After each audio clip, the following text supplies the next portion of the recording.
YouTube, d'être là si tu as envie de me voir en cliquant sur cette vidéo. Il est important pour moi de te dire que tout ce que je fais ici sur YouTube, cela compte beaucoup, énormément. Et c'est important pour moi aussi de te dire que je te souhaite vraiment, vraiment le meilleur. Alors on va faire un petit point sur l'année 2018 et puis peut-être les projets de 2019. J'espère que tu as été gâté, gâté, gâté, gâté, gâté le plus possible à Noël.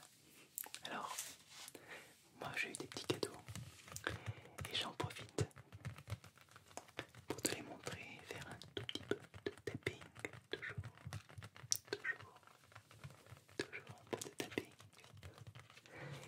Je me suis dit qu'il y avait des cadeaux qui pouvaient t'intéresser et notamment de percer.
belle d'apprentissage. Je crois qu'il n'y a pas d'âge pour apprendre, au contraire. Merveilleux d'apprendre toujours un peu plus, d'évoluer, de grandir toujours un peu.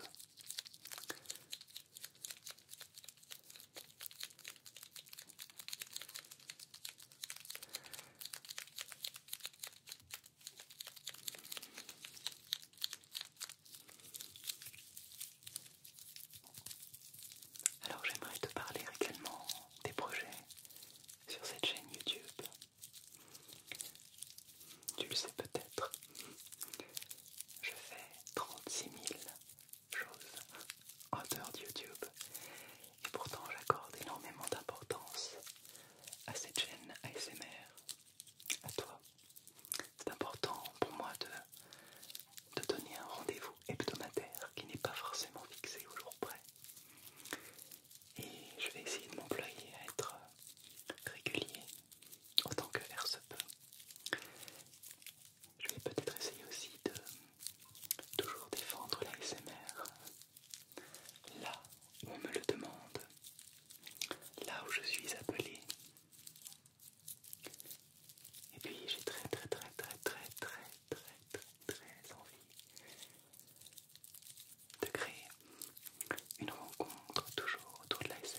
conseils que donne Christophe André, notamment sur l'écoute. Et puisque cela concerne la SMR, je me suis dit que je pouvais te lire ce tout petit extrait.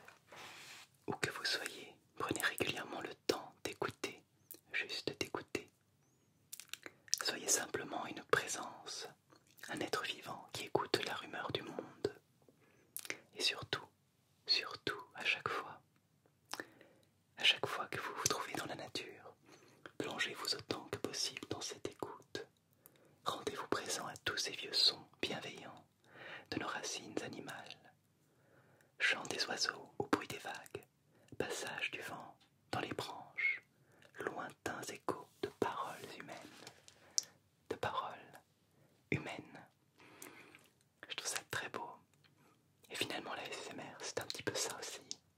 Se laisser imprégner par les murmures, les chuchotements, et peu importe si on ne les comprend pas, tout ce qui compte, c'est de les laisser venir à soi, c'est de les accueillir, parce qu'on sait qu'il y a de la bienveillance, parce qu'on sait qu'il y a de bonnes énergies, parce qu'on sait qu'il y a de la vie, des vibrations, des murmures, des ondes qui viennent à soi, et peu importe si on ne les comprend pas, peu importe si on ne les maîtrise pas, peu importe si on ne les contrôle pas, on les accueille et elles agissent sur notre esprit, sur notre corps, sur notre cerveau. Alors il y avait un deuxième extrait que je voulais te lire. Toujours des conseils, cette fois-ci sur l'angoisse. L'angoisse, c'est une peur que l'on ne justifie pas, que l'on ne sait pas expliquer, pourtant qui est là, qui survient, et une peur presque physique, qui peut parfois être oppressante. Et voilà ce que Christophe André recommande. L'anxiété n'est pas un délire, mais une amplification et un emprisonnement. Certes, les points de départ de nos inquiétudes se situent bien dans le réel, mais si l'angoisse s'en saisit, elle nous entraîne alors dans le virtuel des déformations et des dramatisations, puis celui du désespoir. Nous pouvons dans ces moments perdre quelque temps tout contact avec le monde et la raison. Alors, il faut juste commencer par revenir dans le réel pour nous accorder un premier temps d'apaisement et de recul. Le réel, c'est notre souffle, c'est notre corps, ce sont les sons et l'univers de l'instant présent. Le réel, c'est la cellule de dégrisement pour nos angoisses, ces cuites d'affolement et d'inquiétude. Le réel, le concret, c'est ce qui va nous arracher au torrent de l'anxiété où nous sommes en train de nous noyer. Et là aussi, je pense, même si cela n'est pas le sujet direct, je pense tout de suite à la SMR. Toujours les sons. Pourquoi ne pas céder des sons, même si la SMR ne se résume pas qu'à des sons, mais un regard, un geste, à une présence, à un parfum, peut-être aussi, eh bien, laissons nos sens reprendre le contrôle, peut-être pas, mais reprendre conscience, ou reprenons conscience de nos sens. Et ne nous oublions pas dans ce torrent d'angoisse, comme dit Christophe André. Je trouvais ça très très joli. C'est un cadeau qui est inspirant.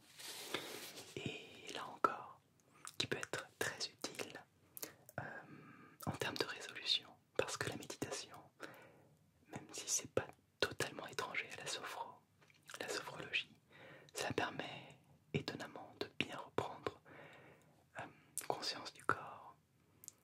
Et c'est une chose qui est importante pour être là, présent.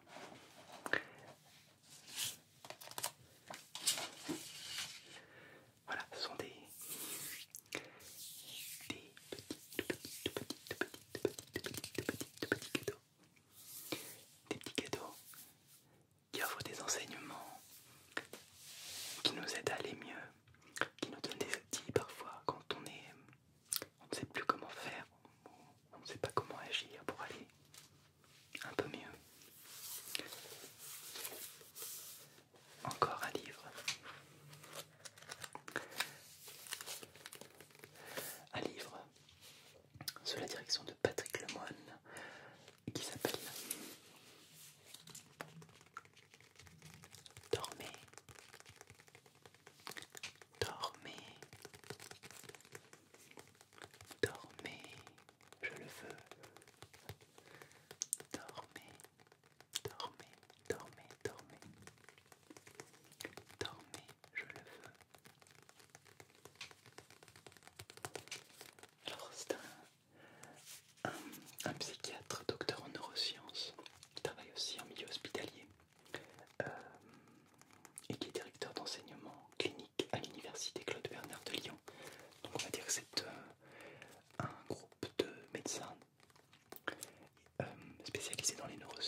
puisque la naturopathie est un domaine qui m'intéresse énormément. Alors, ce petit livre, c'est une mine d'informations. Pas très gros, pas trop dense. Et pourtant, il s'appelle Les 24 heures de l'homme heureux. De l'homme avec un H majuscule. Et eh bien, il puise dans tous les piliers de la santé et donne des conseils extrêmement pratiques sur ce que l'on peut faire à la maison, ce que l'on peut faire dans sa vie pour améliorer la qualité de vie. Alors,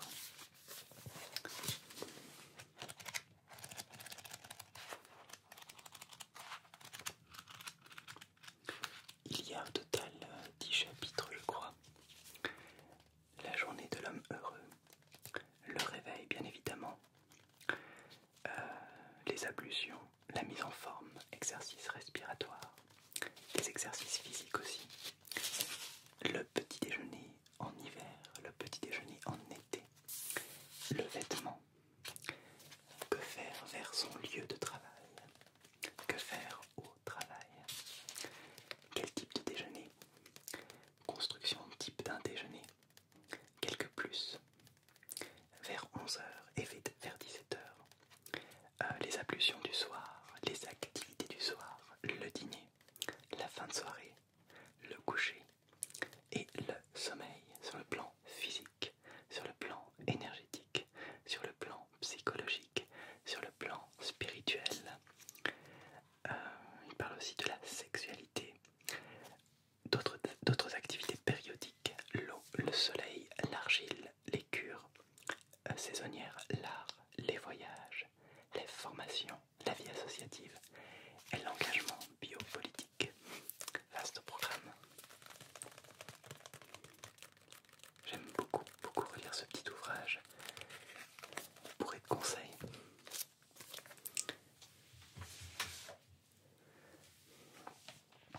Encore un cadeau, le dernier.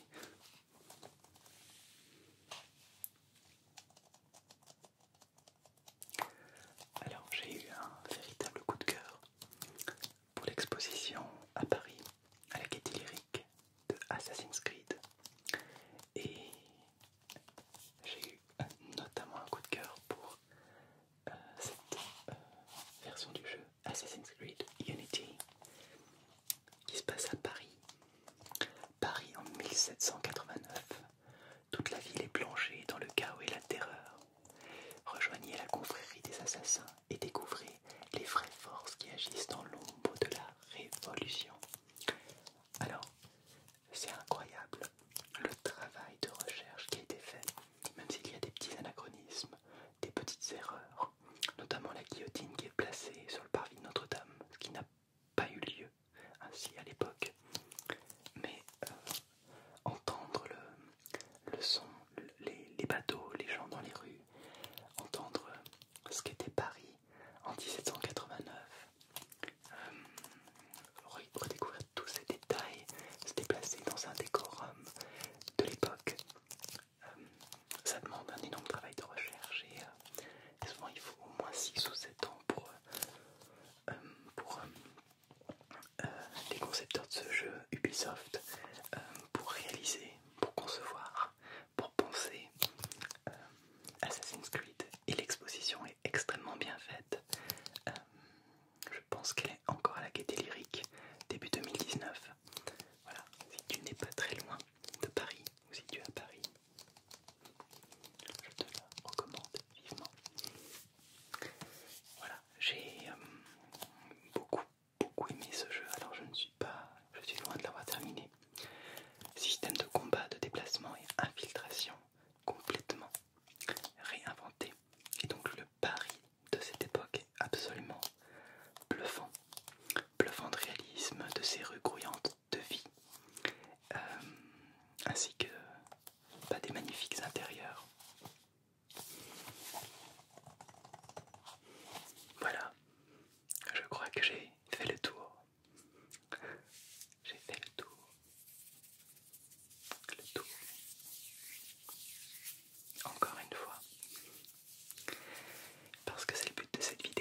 Je te